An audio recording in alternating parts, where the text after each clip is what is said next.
Amado Dios, fuente de toda dicha verdadera, hoy nos acercamos a ti con corazones agradecidos para alabarte y buscar en ti la plenitud que el mundo no puede ofrecer. Tú eres el dador de todo gozo duradero y en tu presencia hay alegría sin medida. Gracias, Señor, porque no necesitas situaciones perfectas para darnos felicidad. Tú siembras contentamiento en el alma que te busca, paz en el corazón que confía en ti y esperanza viva en quien camina contigo. Te pedimos, Padre bueno, que nos ayudes a reconocer la felicidad que ya nos rodea. Esa felicidad que podemos encontrar en el amor de quienes nos rodean, en la belleza de tu creación, en cada nuevo día que nos concedes. Que nuestra alegría no dependa de lo que tenemos, sino de saber que somos tuyos. Llénanos de gozo profundo, de esos gozos que brotan de tu espíritu. Que aún en medio de las pruebas nuestro rostro refleje tu luz. Que nuestra felicidad sea un testimonio de tu fidelidad y bondad. Gracias por ser el Dios que se deleita en bendecirnos. Hoy escogemos alegrarnos en ti. En el nombre de tu Hijo Jesucristo. Amén. Hola, qué bueno que me acompañas a un día más de Biblia Diaria. Yo soy Claudia. Hoy leemos lo correspondiente al 15 de julio, que es primero de Crónicas 19 al 21, Romanos 2, 25 al 3, 8, Salmos 11 y Proverbios 19, 10 al 12. Primero de Crónicas 9 al 21. 19 al 21. Pasado algún tiempo murió Nahas, rey de los amonitas, y su hijo lo sucedió en el trono. Entonces David pensó: debo ser leal con Hanún, hijo de Nahas, pues su padre lo fue conmigo. Así que envió a unos mensajeros para darle el pésame por la muerte de su padre. Cuando los mensajeros de David llegaron al país de los amonitas para darle el pésame a Hanún, los comandantes de ese pueblo le aconsejaron: ¿y acaso cree usted que David ha enviado a estos mensajeros solo para darle el pésame y porque quiere honrar a su padre? ¿No será más bien que han venido a espiar y explorar el país para luego destruirlo? Entonces Hanún mandó que apresaran a los mensajeros de David y que les afeitaran media barba y cortaran su ropa por la mitad, dejándolos desnudos de la cintura hacia abajo. Y así los despidió. Los hombres de David se sentían muy avergonzados. Cuando David se enteró de lo que les había pasado, mandó que los recibieran y les dieran este mensaje de su parte: quédense en Jericó y no regresen hasta que les crezca la barba. Al darse cuenta Hanún y los amonitas de que habían ofendido a David, enviaron 1000 talentos de plata para contratar carros y jinetes en Aram Naharayim, en Aram de Maca y en Sobá. Contrataron 32,000 carros y al rey de Maca con su ejército, que acampó frente a Medeba. Por su parte, los amonitas salieron de sus ciudades y se dispusieron para el combate. Cuando David lo supo, despachó a Joab con todos los soldados del ejército. Los amonitas avanzaron hasta la entrada de su ciudad, pero los reyes que habían venido a reforzarlos se quedaron aparte en campo abierto. Joab se vio amenazado por el frente y por la retaguardia. Así que escogió a las mejores tropas israelitas para pelear contra los arameos.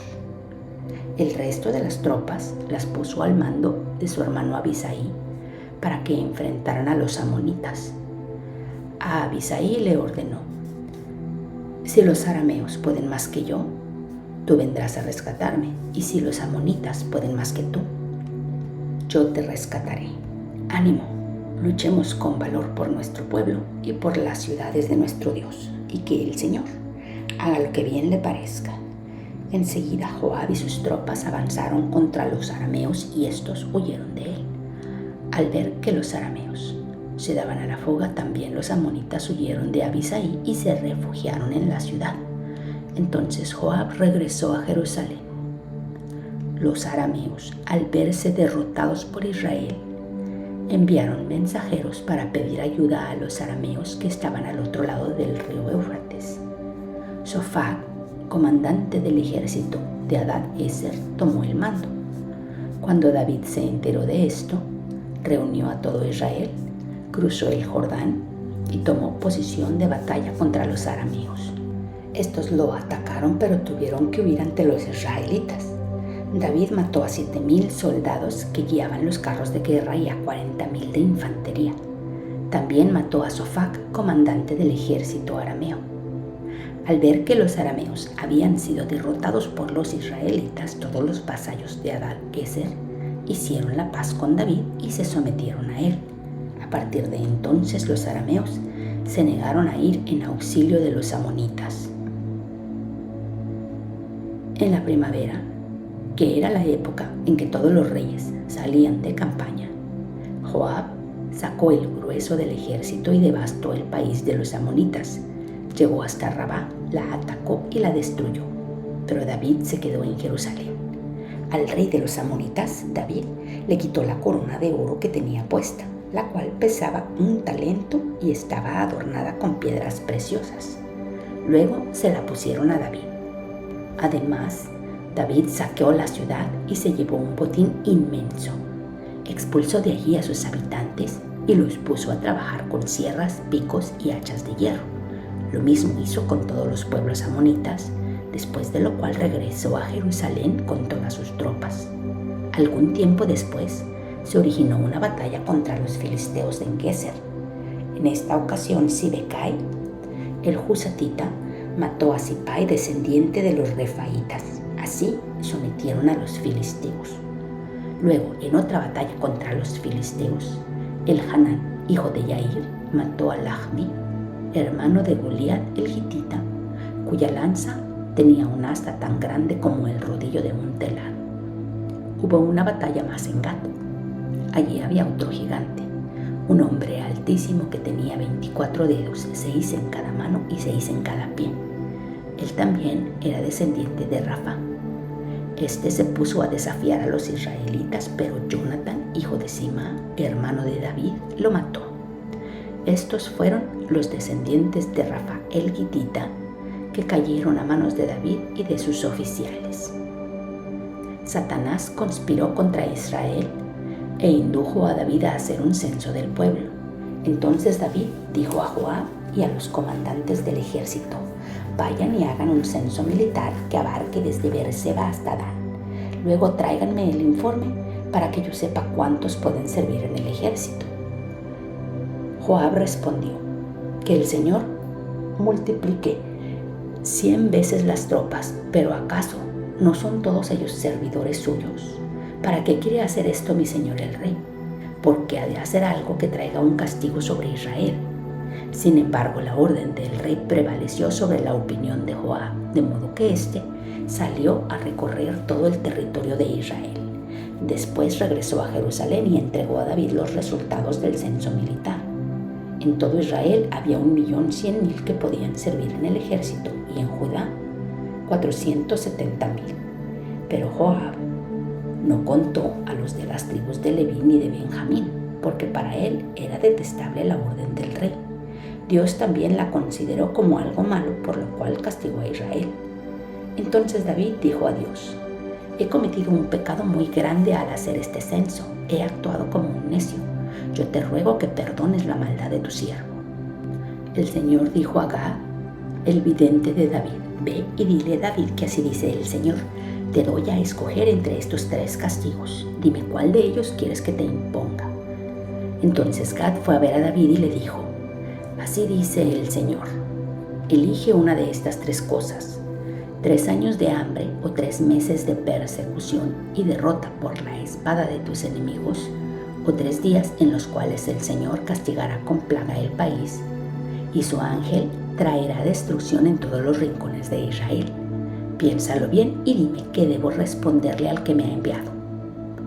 Estoy entre la espada y la pared, respondió David. pero es mejor que yo caiga en las manos del Señor, porque su compasión es muy grande, y no que caiga en las manos de los hombres. Por tanto, el Señor mandó contra Israel una plaga y murieron 70,000 israelitas. Entonces Dios envió un ángel a Jerusalén para destruirla, y al ver el Señor que el ángel la destruía, se lamentó y dijo al ángel destructor: basta, detén tu mano. En ese momento el ángel del Señor se hallaba en el lugar donde Araúna el Jebuseo limpiaba el trigo. David alzó la vista y vio que el ángel del Señor estaba entre la tierra y el cielo con una espada desenvainada en la mano que apuntaba hacia Jerusalén. Entonces David y los jefes, vestidos de luto, se postraron sobre su rostro. Y David dijo al Señor: Señor y Dios mío, ¿acaso no fui yo el que dio la orden de censar al pueblo? ¿Qué culpa tienen estas ovejas? Soy yo el que ha pecado. He actuado muy mal. Descarga tu mano sobre mí y sobre mi familia, pero no sigas hiriendo a tu pueblo. Entonces el ángel del Señor dijo a Gad: dile a David que suba y construya un altar para el Señor en el lugar donde Araúna el Jebuseo limpia el trigo. David se puso en camino conforme a la palabra que Gad le dio en nombre del Señor. Araúna se encontraba trillando y al mirar hacia atrás vio al ángel. Los 4 hijos que estaban con él se escondieron. Al ver a Araúna que David se acercaba al lugar donde limpiaba el trigo, salió a recibirlo y rostro en tierra se postró delante de él. David le dijo: véndeme una parte de este lugar para construirle un altar al Señor, a fin de que se detenga la plaga que está afligiendo al pueblo. Véndemela por su verdadero precio. Araúna contestó a David: mi señor y rey, yo se la regalo para que haga usted con ella lo que mejor le parezca. Yo mismo le daré los bueyes para los holocaustos, los trillos para la leña y el trigo para la ofrenda de cereal. Todo se lo regalo. Pero el rey David respondió a Araúna: eso no puede ser. No tomaré lo que es tuyo para dárselo al Señor, ni le ofreceré un holocausto que nada me cueste. Te lo compraré todo por su verdadero precio. Fue así como David dio a Araúna 600 siclos de oro por aquel lugar. Allí construyó un altar al Señor y ofreció holocaustos y sacrificios de comunión. Luego oró al Señor y, en respuesta, Dios envió fuego del cielo sobre el altar del holocausto. Entonces el Señor ordenó al ángel que envainara su espada. Al ver David que el Señor había respondido, le ofreció sacrificios. En aquel tiempo, tanto el santuario del Señor que Moisés hizo en el desierto, como el altar del holocausto se encontraban en el santuario de Gabaón, pero David no fue allá a consultar a Dios ante su presencia, porque estaba aterrorizado por la espada del ángel del Señor. Romanos 2:25 al 3:8. La circuncisión tiene valor si observas la ley, pero si la quebrantas vienes a ser como un incircunciso. Por lo tanto, si los no judíos cumplen los requisitos de la ley, ¿no se les considerará como si estuvieran circuncidados? El que no está físicamente circuncidado, pero obedece la ley, te condenará a ti que, a pesar de tener el mandamiento escrito y la circuncisión, quebrantas la ley. Lo exterior no hace a nadie judío, ni consiste la circuncisión en una señal en el cuerpo. El verdadero judío lo es interiormente, y la circuncisión es la del corazón, la que realiza el espíritu, no el mandamiento escrito. Al que es judío así, lo alaba Dios y no la gente. Entonces, ¿qué se gana con ser judío o qué valor tiene la circuncisión? Mucho desde cualquier punto de vista. En primer lugar, a los judíos se les confiaron las palabras mismas de Dios. Pero entonces, si a algunos no creyeron, ¿acaso su incredulidad anula la fidelidad de Dios? De ninguna manera. Dios es siempre veraz, aunque el hombre sea mentiroso. Así está escrito. Por eso eres justo en tu sentencia y triunfas cuando te juzguen. Pero si nuestra injusticia pone de relieve la justicia de Dios, ¿qué diremos? ¿Que Dios es injusto al descargar sobre nosotros su ira? Hablo en términos humanos. De ninguna manera. Si así fuera, ¿Cómo podría Dios juzgar al mundo? Alguien podría objetar, si mi mentira destaca la verdad de Dios y así aumenta su gloria, ¿por qué todavía se me juzga como pecador? ¿Por qué no decir, hagamos lo malo para que venga lo bueno? Así nos calumnian algunos, asegurando que esto es lo que enseñamos. Pero bien merecida se tiene la condenación. Salmo 11. En el Señor hallo refugio. ¿Cómo se atreven a decirme huye al monte como las aves? Vean cómo tensan sus arcos los malvados, preparan las flechas sobre la cuerda para disparar desde las sombras contra los que son rectos de corazón. Cuando los fundamentos son destruidos, ¿qué le queda al justo? El Señor está en su santo templo. En los cielos tiene el Señor su rostro y atentamente observa al ser humano. Con sus propios ojos lo examina. El Señor examina a los justos, pero aborrece a los malvados y a los que aman la violencia. Hará llover sobre los malvados ardientes brasas y candente azufre. Un viento abrasador será la porción de su copa, porque el Señor es justo y ama la justicia. Los rectos contemplarán su rostro. Proverbios 19, 11 y 12. El buen juicio hace al hombre paciente. Su gloria es pasar por alto la ofensa. Rugido de león es la ira del rey. Su favor es como rocío sobre el pasto. Eso es todo por hoy. Qué bueno que me acompañaste. Te amo. Dios nos ama. Oremos para que perdone nuestros pecados, nos bendiga, nos proteja, nos prospere. Y si Dios quiere, aquí te espero el día de mañana.